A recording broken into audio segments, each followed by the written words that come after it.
सिगाङाव बयखौबो आंनि डिजिटेल बड' इउटुब चेनेलाव बरायग्रोबाय आरो गासै नायगिरिफोरनो आंनि अननाय आरो सिबिनायखौ जासिहरनाय जाबाय। दिनै आं मोनसे गोदान भिडिअ लानानै फैदों। दिनै 8 जानुवारि दाखालि 6 जानुवारियाव मोनसे नटिफिकेसन फैदों, बेनो जाबाय स्पेशल टेट। बे स्पेशल टेटनि नटिफिकेसनखौ नायगोन जों, सोरबायदि एप्लाइ खालामनो हायो आरो सोरबायदि एप्लाइ खालामनो हाया आरो मा नांगौ बेफोरखौ जों सावरायगोन। फै बिदिबा भिडिअखौ जागायजेनसै। चेनेलाव गोदानबा चेनेलखौ साबस्क्राइब खालामना हो आरो बेल घन्टिखौबो थुना हो जाहाथे आं गोदान भिडिअ लाबोबा नोंथांनाव नटिफिकेसन थाङो।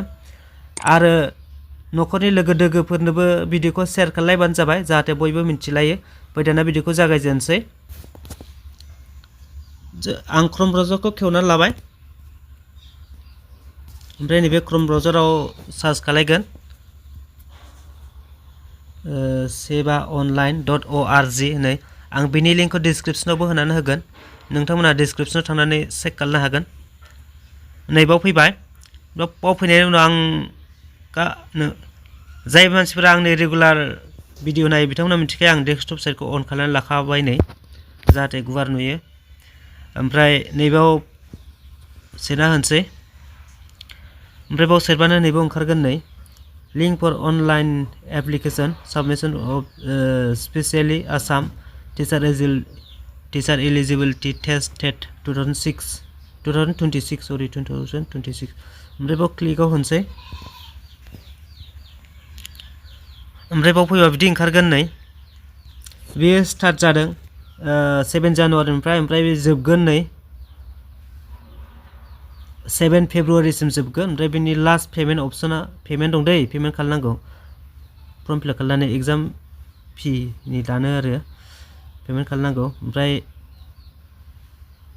10 फेब्रुवारियाव जोबगोन बे माबाया पेमेन्ट खालामनाया, माबाया एप्लाइआ साबमिशना बे माबायावनो जोबगोन 7 फेब्रुवारियाव जोबगोन। ओमफ्राय बे लास्ट डेटआ माने माबा पेमेन्टनिया सोरबा थाबथानानै थानाय बेनिया 10 फेब्रुवारियाव जोबगोन।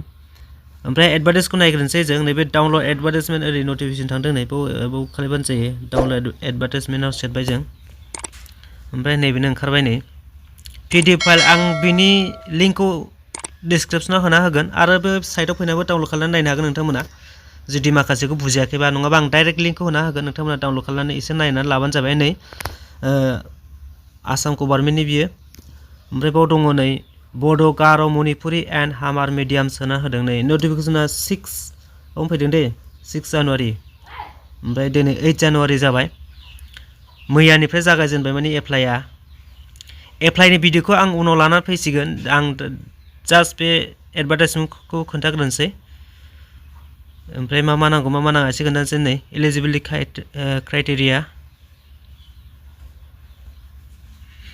Candidate mast B permanent resident of Assam, आसामनि कैंडिडेट पार्मानेंट रेसिडेंट जानांगोन।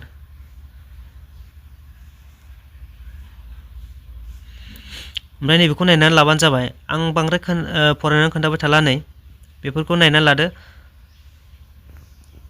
सिनियर सेकेन्डारि ओमफ्राय 50% जानांगौनो, ओमफ्राय 2 इयार्स डिप्ल'मा डिग्री सरि डिलेट थानांगौ, डिलेट 2 इयार्स डिलेट थानांगौ नै डिप्ल'मा इन एलिमेन्टारि इडुकेसन डिलेट। ओमफ्राय नैबेना सिनियर 50% गोजा नै, ओमफ्राय 50% आरो बेनाव माबा बिएड थानांगौलाय नै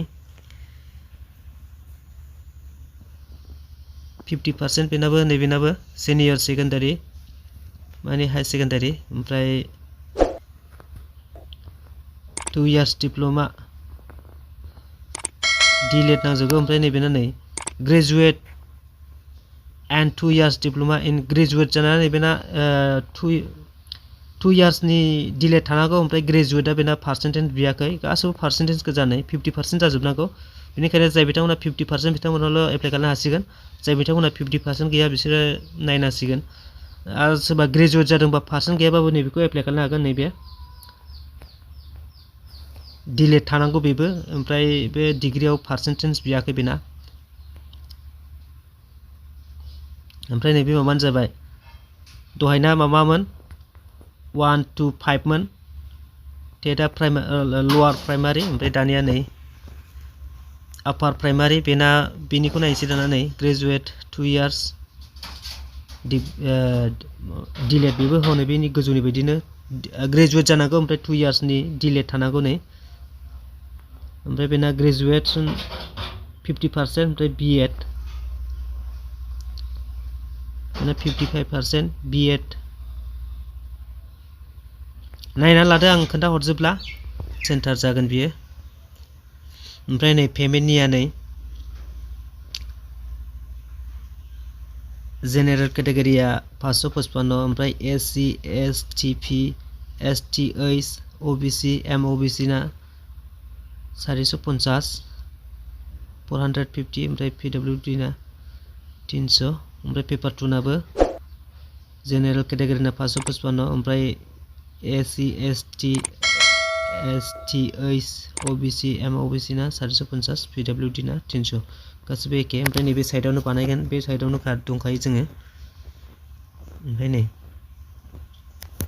दाना नटिफिकेसनखौ नायखांबाय बिनि उनाव दाना नै एप्लाइ खालामबा नैबे रेजिस्टार एप्लाइआव सोनांगोन ओमफ्राय बेबायदि ओंखारगोन नै बाव लिरनानै होदों नै स्टेप 1 आव फिल आप खालामनांगौ एप्लिकेशन लगिं for registration candidate preview and edit application ओमफ्राय अनलाइन पेमेंट बिनि उनाव download application from application report बिदि खालामनांगौ नै